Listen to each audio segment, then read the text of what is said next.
안녕하세요. 커피앤톡입니다. 오늘도 와주셔서 감사드리고요. 바로 사연을 읽어보겠습니다. 고 감쪽 아들로 상민자로 아들인 짤은 역수가 된 아들이 그래도 어찌어찌 결혼해서 자기 처가 일을 돕는다는 말에 찾아간 사돈집에서 벌어진 것이었죠. 처음에는 아들의 전화에 애잔한 마음이 들어서 사돈집의 방문을 결심하게 되었어요. 아무리 못난 아들이라고 해도 열심히 일을 한다니 그래도 한 번은 믿어주자. 내가 엄마인데 안 믿어주면 누가 믿겠나 싶어 열심히 일한다는 아들의 세차를 좀 캐서 가던 길이에요. 그런데 저 멀리에서 아들이 소리치는 것이 들리는 겁니다. 이따위로 돈을 받아 먹겠다고? 아니 너흰 그냥 일하지 마라. 여기 엎드려 뻗쳐 누군가에게 호통치는 목소리에 깜짝 놀라서 놀랄 마음으로 소리가 들리는 곳으로 달려갔죠. 거기에서 몰래 숨어서 지켜본 광경은 과히 충격적이었습니다. 아들이 보여준 모습에 저는 아들을 호적에서 파버리기로 결심했죠. 사실 이 이야기를 쓰면서도 참 많은 고민을 했어요.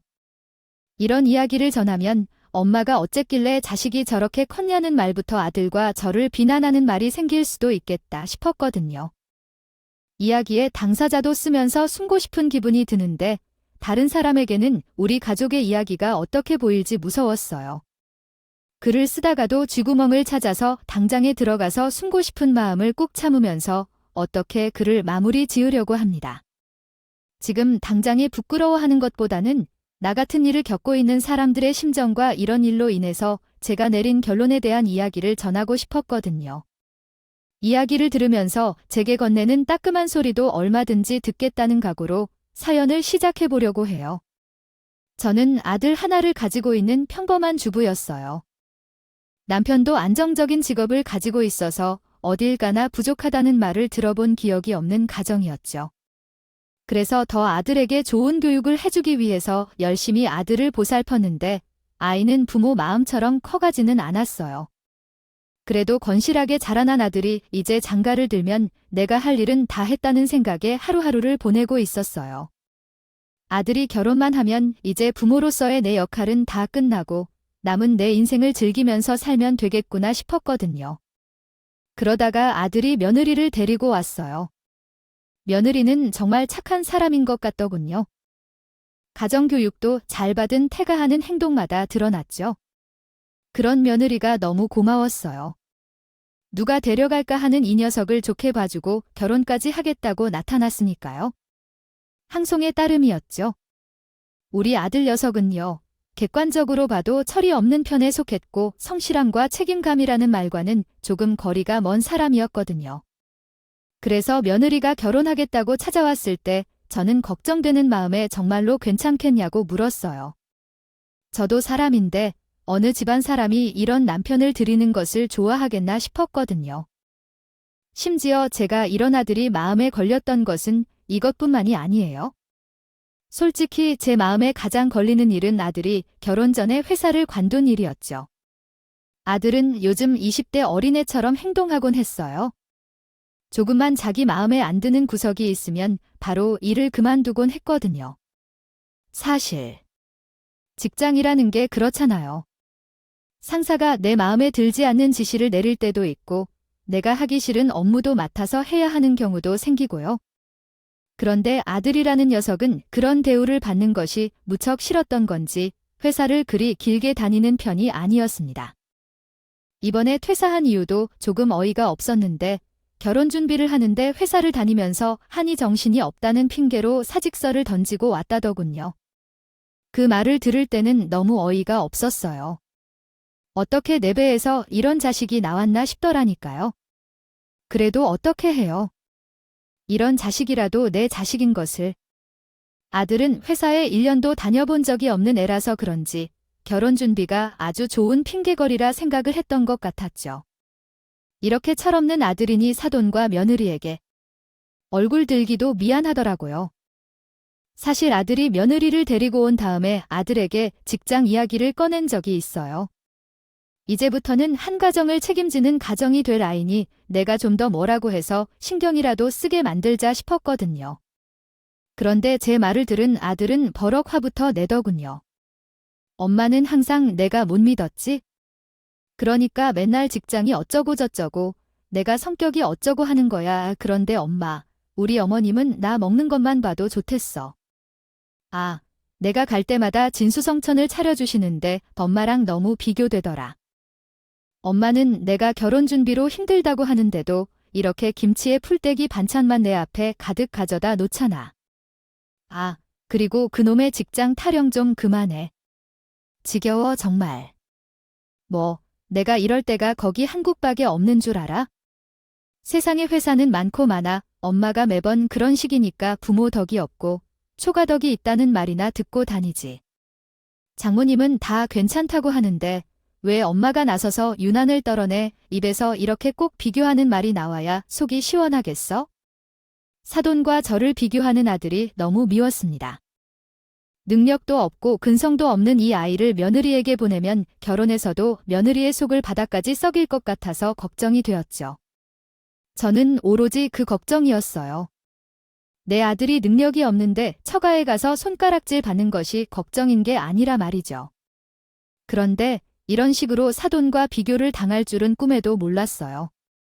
평소에도 철없는 아들이라고 생각했지만 이렇게까지 막말하는 아이인 줄은 몰랐습니다.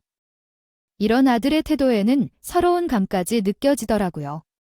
하지만 문제는 여기서 그치지 않았어요. 저는 엄마니까 그래도 아들을 단 1%라도 바로잡기 위해서 잔소리를 아끼지 않았습니다. 이런 아들이라도 조금이라도 사람은 만들어서 결혼시키자는 생각이 들었거든요. 그런데 아들은 우쭈쭈 해주는 장모가 있으니 날로 기세등등해져서 오히려 내가 잘못된 사람인 것처럼 만들더군요. 이제는 이런 자식을 내 자식이라고 생각하기 싫을 정도였어요. 제가 아까 아들이 백수가 되었다고 했잖아요. 백수가 된 회사 일도 책임지지 않는 아들은 처가로 내려가서 농사일을 돕고 살겠다는 거예요. 제 눈에는 그저 취업하는 일이 귀찮아서 그냥 자기 눈에 쉬워 보이는 농사나 하자 싶었던 것 같아요. 평생 자식을 봤으니 엄마 눈에는 다 보이지 않겠어요. 그런 아들의 속셈이 뻔히 제 눈에는 보였지만 이제 막 결혼한 사돈과 며느리의 눈에는 보이지 않았던 모양입니다. 처음에는 농사일을 하겠다는 아들을 말리는 며느리는 농사가 쉬운 일 아니다. 정말 어렵고 힘든 일이다. 오빠가 그런 일을 할 필요가 있느냐 하면서 말렸지만 아들은 막무가내였죠. 어떤 장모님 밥 먹고 살고 싶어 그러니까 내려가서 내가 장모님하고 함께 일하면서 같이 지낸다니까 그럼 자기도 좋잖아 엄마 걱정도 안 되고 아들의 철없는 말과 때를 쓰는 행동에 며느리도 적잖이 당황한 모습이었어요. 하루는 저와 같이 밥을 먹으면서 자신의 속내를 조금 털어놓더군요. 그이가 전생에 저희 엄마 자식이었나 봐요. 지금 보면 누가 저희 엄마 자식인지 모르겠다니까요. 물론 그 애가 그렇게 말해주니 고맙긴 한데 그래도 도시에서 살던 사람이 어떻게 논리를 하겠다는 건지 그래도 어쩔 수 없죠. 뭐 주말에 부부라도 하는 수밖에요. 그런 며느리의 말에 부끄러움이 느껴져 얼굴이 붉어졌지만 저도 딱히 며느리에게 해줄 말이 없었습니다. 아들이라는 녀석은 이제 제 말을 듣지도 않았거든요. 제 말은 잔소리밖에 없는데 듣지 않겠다면서 매번 저를 지나쳐서 가버렸으니까요. 저는 이런 며느리의 속내에 꼭 사돈에게 다 큰 아들을 맡기고 온 것 같은 기분에 염치가 없었습니다. 그래서 다시 한번 아들을 붙잡고 이야기를 나눴죠. 아들아, 아무리 결혼했다고 하지만 평생을 남남으로 살아온 가족이다. 어떻게 그렇게 내 마음대로 하려고 들어 그러지 말고, 아니야?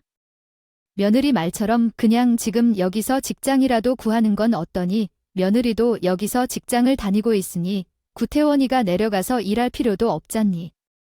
너희 신혼이다. 처음부터 그렇게 주말부부 하다가는 있던 정도 떨어져. 아들은 역시나 이런 제 충고를 귓등으로도 안 들은 채로 자기 갈 길만 가더군요. 그런 아들의 모습에 그날도 한숨만 가득했어요.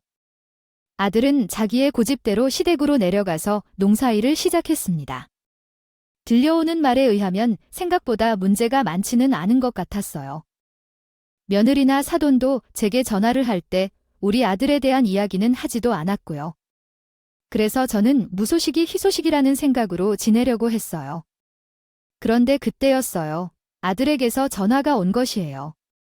아주 다급한 목소리로 아들야, 며느리 좀 말려봐. 내가 뭐 그렇게 큰 잘못을 한 것도 없는데 나랑 자꾸 헤어지는 아내 하잖아. 내 말은 씨알도 안 먹혀. 그러니까 엄마가 전화해서 뭐라고 좀 해봐. 엄마는 내 엄마잖아. 제가 예상한 대로 며느리와 갈등이 점점 심해진 것 같더군요. 아들에게는 말하지 않았지만 며느리는 평일에 종종 우리 집으로 와서 저녁을 먹곤 했어요. 그때마다 소개했던 불만들을 하나씩 꺼내놓고 갔고요. 저는 며느리의 입장도 어느 정도 이해는 했어요. 입장을 바꿔서 생각하면 어느 아내가 남편이 결혼하자마자 집을 나가서 사는데 좋다고 하겠어요. 신혼 초에는 서로 꽁냥거리는 시간도 했고 서로 사랑은 속삭이는 시간도 있는 건데. 그리고 아들의 성격상 일을 잘하고 있는지도 잘 모르겠고 말이죠. 분명히 속 좋은 며느리가 먼저 시골에서 버티지 말고 올라와서 회사를 알아보라 권했을 겁니다. 그런데 이건 자기가 귀찮다고 거절을 한 패였을 테고요. 며느리의 입장에서는 난처했겠죠. 결혼 후에 계속 이런 식이었으니 그 성격 좋은 며느리도 참다가 터진 걸 테고요. 저는 아들에게 제 입장을 말했습니다. 아들, 내가 분명 결혼 초에 이야기했지. 너 그렇게 내려가서 이러면 내 아내는 어떻게 하냐고. 내가 생각하고 결정하라고 했어. 안 했어. 그런데 그 내 선택이었잖아. 그렇다면 내 아내 정도는 내가 설득하고 내려갔어야지. 그런데 그렇게 덜컥 내려가면 누가 좋다고 말할 줄 알았어? 너도 이제 성인이다 그 정도 생각은 하고서 행동했어야지. 아들은 내려가서도 여전히 철이 없더군요.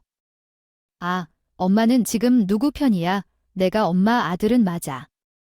엄마가 배 아파서 낳은 자식은 맞냐고. 내가 이렇게 내려와서 열심히 일하고 있는데 도대체 그거 하나도 도와주지 못할 거면 자식은 왜 나와서 키웠어요? 저도 맨날 아내랑 잘 이야기해보려고 하고 있어요. 조용히 이야기를 해도 내 얘기는 알아먹지를 않잖아. 그러니까 엄마가 좀 다알이 좀 놔달라니까 거 하나도 못해주면 도대체 나를 왜 나와서 지금까지 키웠어요? 이런 자식을 아들이라고 불러야 하다니 속에서 열불이 났습니다. 아들은 제 말은 들은 척도 하지 않고 계속 며느리를 설득해달라면서 떼를 쓰기 시작했어요.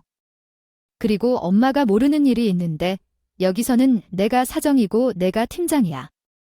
내가 진두주의를 해야 현정이 잘 돌아간다니까. 엄마는 알지도 못하면서 지금 내가 먼 시골에 와서 처음으로 인정받으면서 살고 있는데 그런 아들을 이혼하게 놔둘 거야? 내가 잘 살고 있다니까 왜 거짓말 같아요? 아니 그럼 직접 내려와서 보든가? 제가 바보도 아니고 내 배로 낳은 자식을 내가 모를까요? 회사를 다닐 때도 그랬어요.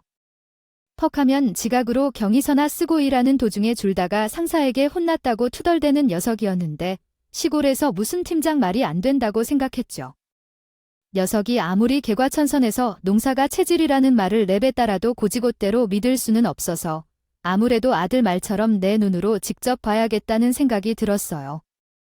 그래서 아들에게는 말하지 않고 내려가서 한번 살펴보자는 마음이 생겼죠.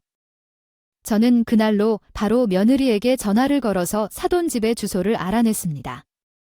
며느리는 왜 주소를 물어보냐며 조심스럽게 걱정을 내비쳤지만 저도 자식은 잘 알아보는 부모이기에 걱정하지 말라는 말만 남기고 시골로 내려갔어요. 곧 40이 다 되어가는 놈이지만 제 눈에는 여전히 물가에 내놓은 철없는 아이처럼 보였으니까요. 믿음이 가지 않는 자식이지만 그래도 일하느라 새카맣게 탔다면서 투덜대는 말에 애잔한 마음도 든 것은 사실입니다. 그래서 열심히 일한다는 아들의 말을 믿으며 새참이 될 만한 것들도 바리바리 싸서 시골로 향했어요. 물론 지금까지 못난 아들을 좋게 봐준 사돈에게도 제대로 인사 한번 하자는 마음도 있었거든요.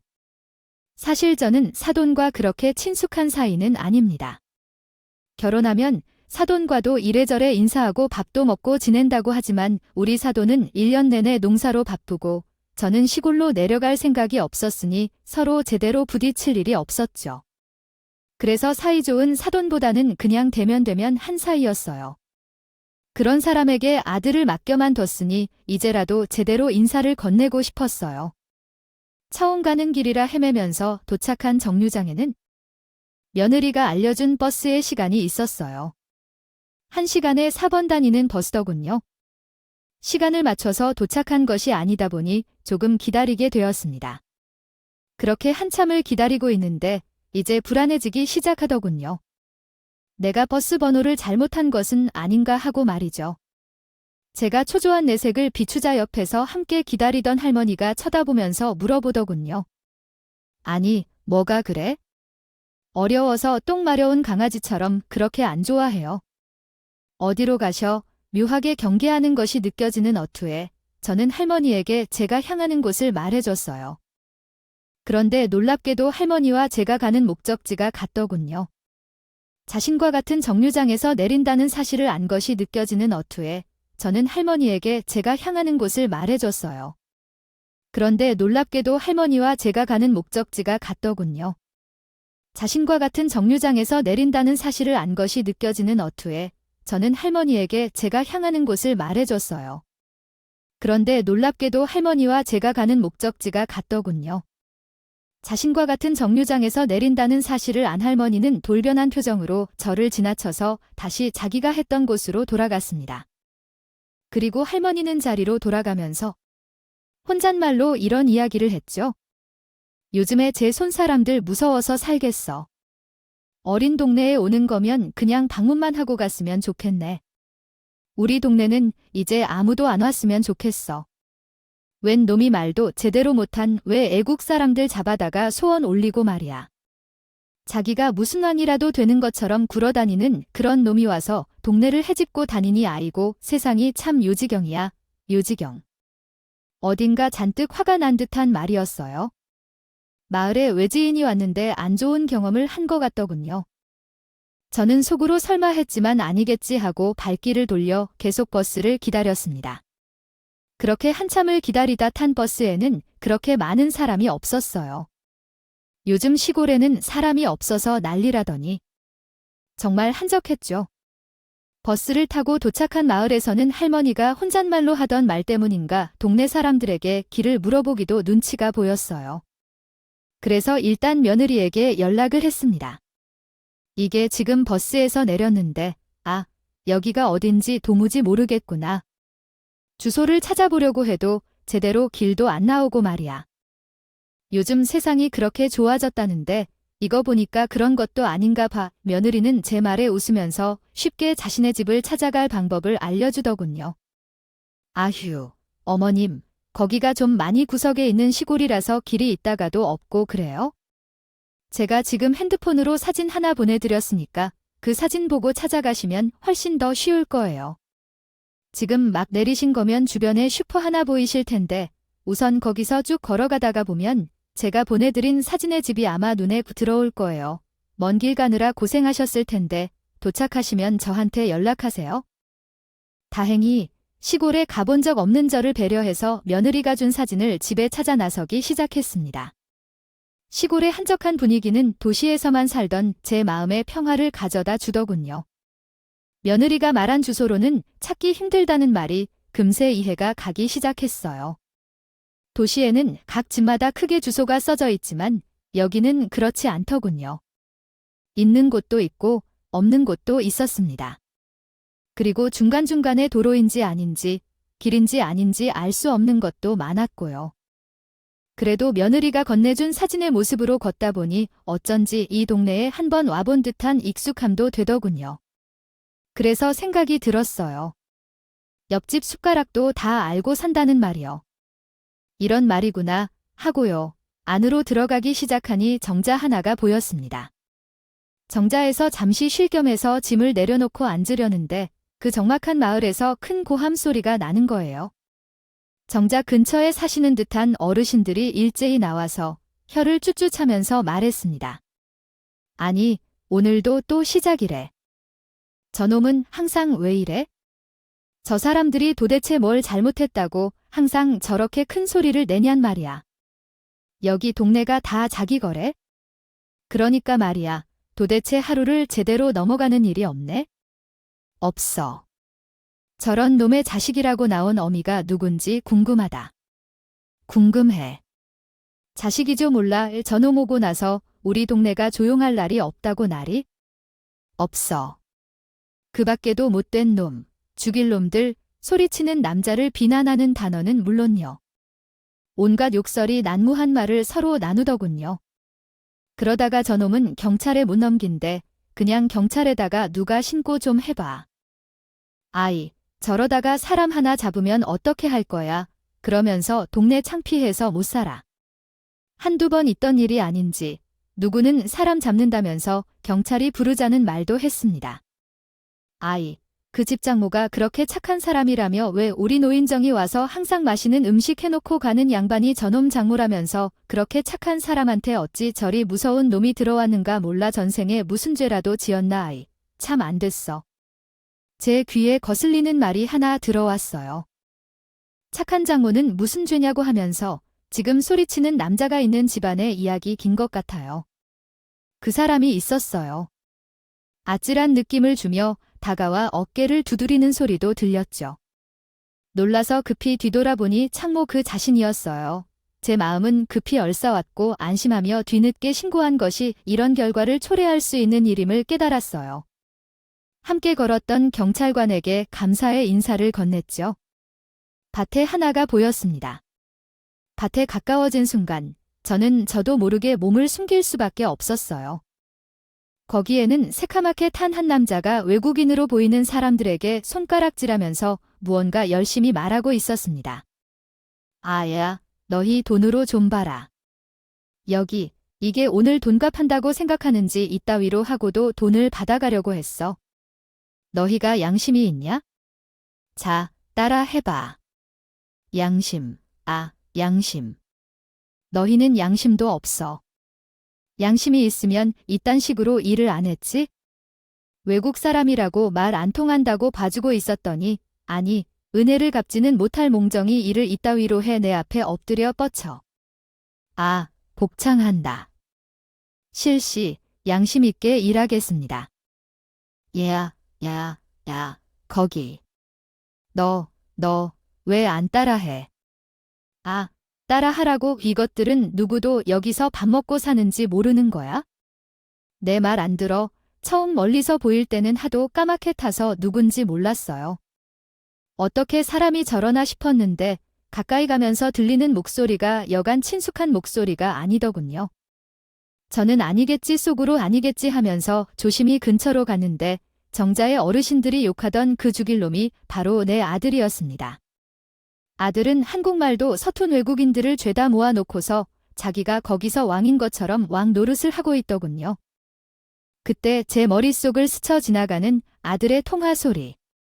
여기서 내가 정말 대표라니까 내가 다 진도지휘한다고 그렇습니다. 아들은 여기서 자기가 마치 이 밭의 주인이 된 양, 이들 위에 군림하고 있었던 겁니다. 한국에 대해서는 아무것도 모르고 왔을 저 불쌍한 사람들을 눈앞에 두고는 흔히 말하는 각질을 하고 있었던 거죠. 외국인들은 이게 한두 번 있던 일이 아닌지 다들 이제는 아들의 말에 복종하는 것처럼 행동했어요. 그들의 눈빛은 정말로 형용한 기운이 나왔어요. 저러다 아들 녀석을 잡겠다 싶을 정도로요. 하지만 그들에게 필요한 돈을 주는 아들을 섣불리 손대지는 못하겠고 더러워서 그냥 내 말대로 한다는 식으로 아들의 말에 따르고 있더군요. 저는 정말로 그 자리에 서 있기도 힘들었습니다. 정말 쥐구멍이 있다면 내가 저놈 엄마라는 사실을 숨기고 도망가고 싶을 정도였어요. 어떻게 해서 저런 인간이 내 배에서 나왔는지 정말 이해가 가질 않았죠. 그래서 결정했어요. 저놈의 버릇을 단단히 고쳐놓겠다고 말이에요. 저는 떨리는 손을 겨우 부여를 쳐잡고 아들이 외국인들에게 하는 갑질을 그대로 영상으로 촬영했습니다. 저런 인간이야 내 짓을 하는 것을 보면서 내가 낳은 놈이었다니 정말 한숨만 나옵니다. 사돈은 이 사실을 다 알고 있었을 거예요. 모르려 해도 모를 수가 없었겠죠. 자신의 집 근처에 있는 밭에서 항상 이런 큰 소리가 들렸을 테니까요. 분명히 그 착한 사돈이 아들을 말렸지만 아들은 그게 들은 채도 하지 않았을 겁니다. 그러니 사돈도 아들의 성질을 알아 동네 어른들에게 손을 발휘하게 빌었겠죠. 안 그러면 자기 자식의 배우자가 범죄자가 될지도 몰랐을 테니까요. 아무리 못난 놈이라도 결국은 자기 자식의 배우자 이혼을 시키면 자식에게 더 도움이 되지 않을 것이라 생각했을 테니 마음에 들지 않아도 그렇게 빌 수밖에 없었을 겁니다. 그래서 저는 생각했어요. 이 사태를 제대로 된 방향으로 정리할 수 있는 사람은 오직 나밖에 없다고 말이에요. 저는 싸들고 간 새참을 사돈 집문 앞에 놓아둔 채로 방금 걸어왔던 길을 되돌아갔어요. 그리고 도착했을 때 봤던 읍내 경찰서로 향했어요. 그렇게 경찰서로 가는 시간 내내 수많은 생각이 제 머릿속을 어지럽혔습니다. 그래도 단 하나만은 속으로 다짐했어요. 경찰서에 도착해서는 내 아들이 아니라 호적을 한 놈이니 내가 가진 영상 속에는 오로지 가해자만 있을 뿐이라고 말이에요. 그 영상에는 내 아들이라는 사람은 없다고. 그렇게 도착한 경찰서에는 다행히 경찰들이 업무를 보고 있었어요. 안녕하세요. 제가 신고 안 하려고 하는데 일단 제가 가져온 영상부터 함께 보시겠어요. 당당히 들어와서 갑자기 영상을 들이미는 저를 보고는 의아한 표정을 채웠지만 이내 담당 경찰 한 명이 제 옆으로 와서 함께 제가 찍은 영상을 봤어요. 그리고 이내 진지한 표정이 되어 어떻게 된 일인지 문턱은요. 제가 마을에 도착해서 보게 된 일이에요. 정자에서 쉬고 있는데 노인들이 말하더군요. 이런 일이 한두 번이 아니라고 매일매일 일어나는 일 같았어요. 그런데 그 집 어르신이 싹싹 빌어서 동네에서는 다들 쉬쉬하고 있다고 말이죠. 어느 분은 신고하려고도 했대요. 그런데 노인이 앞에서 무릎까지 꿇고 그렇게 비는데 어느 누가 섣불리 신고할 수 있었겠어요. 제가 지나가다가 들었는데 정말 과학관도 아니었습니다. 저는 살면서 그렇게 남을 함부로 대하는 사람은 처음 봤어요. 아니, 이거 심각한 일 아닌가요? 어떻게 말도 제대로 못하는 사람들을 데려다가 이렇게 할 수 있을까요? 저는 경찰에게 지금까지 내가 겪은 모든 일을 말했어요. 정자에서 쉬면서 들었던 노인들이 서로 이야기하던 말까지 전부 말이죠. 경찰은 이게 진실인지 아닌지 가늠하다가 이내 진실로 판단을 내렸는지 영상 속의 장소가 어딘지 제게 물었어요. 저는 며느리가 보내줬던 주소를 경찰에게 그대로 전달했고요. 제가 주소를 가지고 있다는 사실이 마음에 조금 걸렸던지 많이 쳐다봤지만 저는 모른 채 하면서 그 집이 우리 사돈 집이라서요 하고 말았습니다. 경찰서에서 기다린 지 얼마 되지 않아서 큰 소리를 치는 아들이 경찰서로 들어왔어요. 아, 누가 신고를 한단 말이에요? 제가 매일 그랬던 증거나 있습니까? 이렇게 증거도 없는데 사람을 잡아요. 그러고도 일을 제대로 안다고 할 수 있어? 아, 그래. 이봉 온 김에 누가 나를 신고했는지 한번 얼굴이나 봅시다. 얼마나 잘난 사람인지 아들은 경찰이 출동해서 좌표해 왔는데도 정신이 못 차린 듯 했어요. 그리고 자기를 신고한 사람을 가만두지 않겠다면서 경찰 앞에서 씩씩거리며 분노를 감추지 못하더군요. 하지만 경찰서 안에서 기다리던 저와 마주치고는 이내 당황해서 굳어버렸습니다. 아들은 순간 제가 신고자라는 사실에 속으로 안심했는지 표정을 풀면서 뭐야, 엄마였어 이런 표정을 짓더군요. 저는 저놈이 아직도 자기 잘못을 뉘우치지 않았구나 싶어서 아는 사람입니까? 물어보는 경찰에게 말했어요. 아, 아니요. 저는 저런 사람 모릅니다. 제 생애 처음 보는 사람입니다. 제가 경찰의 질문에 단호하게 아니라고 답하자 아들이 무척이나 당황해 하더군요. 어머, 어떻게 아들은 몰라볼 수가 있어? 아, 내가 이렇게 시커멓게 탔다고 몰라보는 거예요? 자기 자식을 몰라보는 부모가 세상에 어디 있나요? 경찰 아저씨, 저분이 저희 어머니입니다. 그냥 동의도 없이 제가 시골에 내려와서 일하니까 심술이 나서 신고한 거라고요. 그리고 제가 부당한데 오라 한 것도 아니라니까요. 그 사람들이 제대로 일이나 있으면 제가 그런 행동을 했겠어요. 그러니까 저 풀어주십시오. 저를 아는 체 하면서 말하는 아들 글저는 더욱 단호하게 모르는 척했어요. 혹시 저를 아시는 분이세요?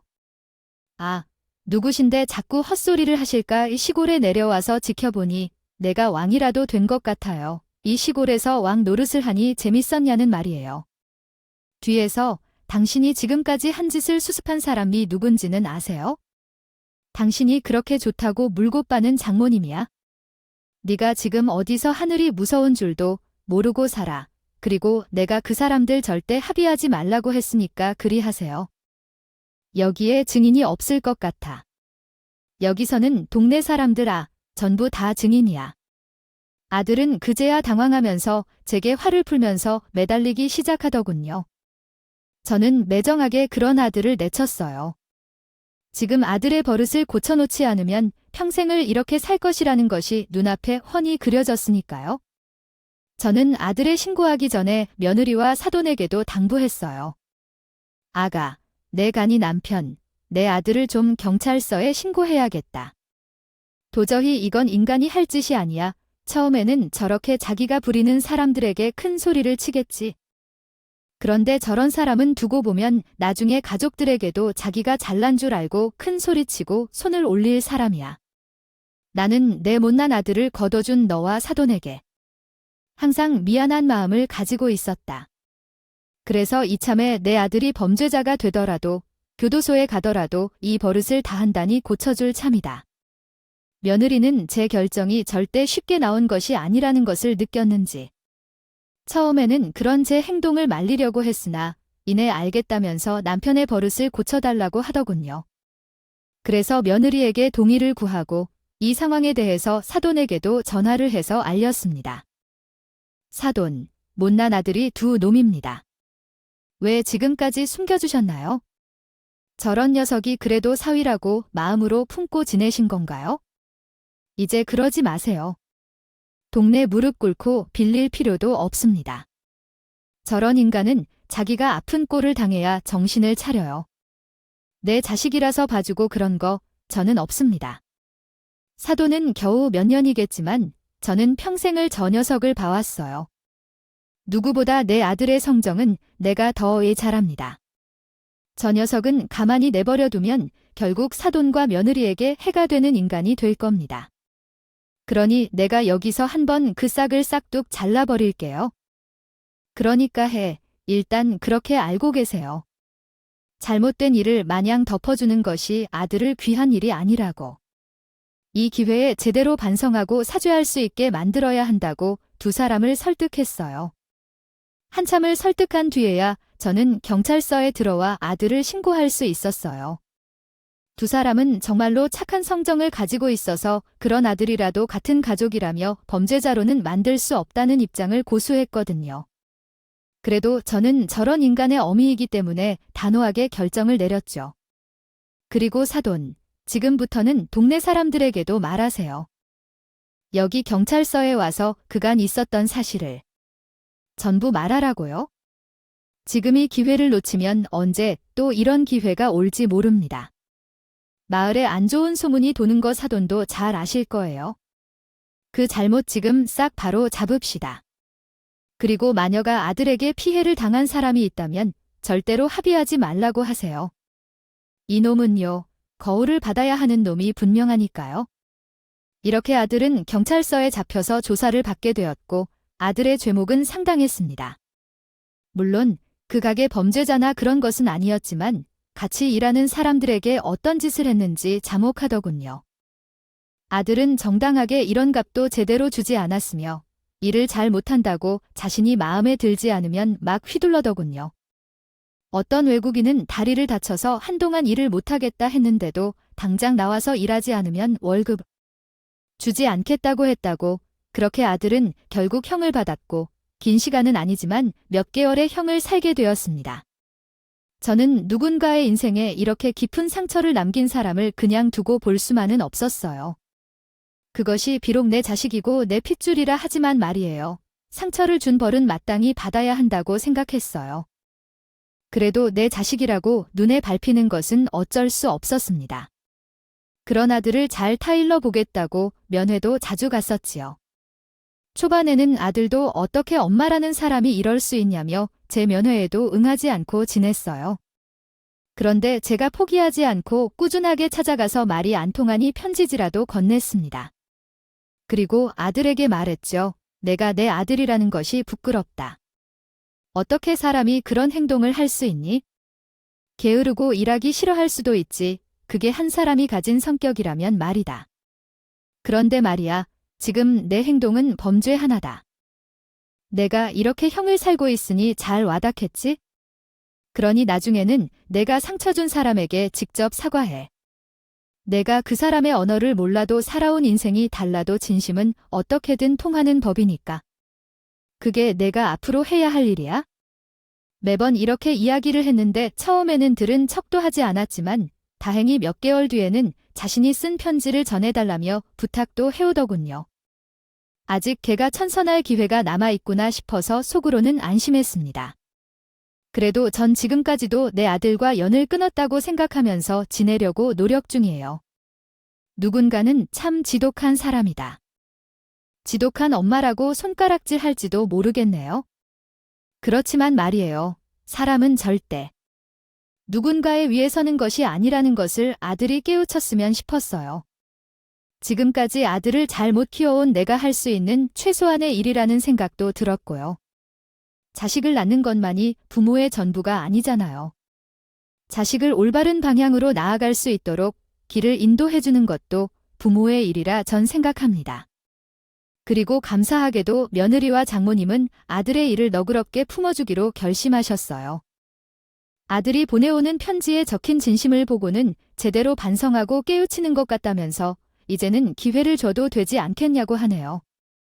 하지만 저는 그것만으로는 아들을 올바른 길로 보내는 것에 모자란다고 생각해요.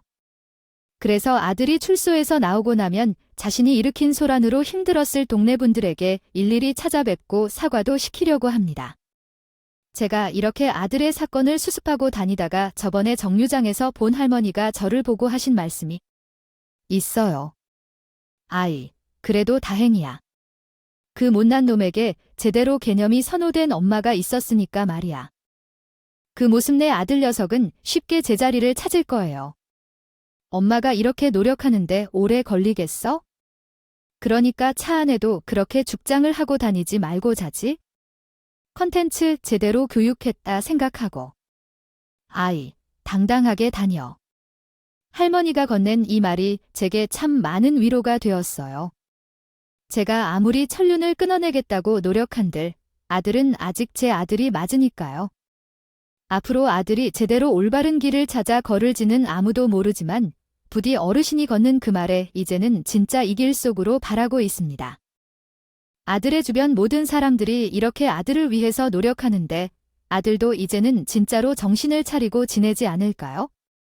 저는 그런 마음으로 최근 아들을 기다리면서 살고 있어요. 누군가에겐 제 이야기가 와닿지 않을 수도 있어요. 자기 자식이 가장 중요한 것 아니냐고 말이죠. 하지만 세상에는 다양한 사람들이 있고 다양한 해결법이 존재한다는 것을 서로 이해하고 살았으면 합니다. 그리고 저와 같은 상황에 처한 사람들이 저랑 같은 방법은 아닐지라도 자신의 자식을 너무 맹신하지는 않으셨으면 해요. 자식도 결국은 세상에 있는 한 사람에 불과하니까 말이에요. 나이도 점점 따뜻해지는데 다들 갑자기 추워지는 추위에 감기 조심하시고요. 제 이야기를 지금까지 들어주셔서 너무 감사합니다. 지금까지 커피앤톡이었습니다. 오늘도 끝까지 함께 해주셔서 감사하고요. 다음 영상으로 또 찾아뵙겠습니다.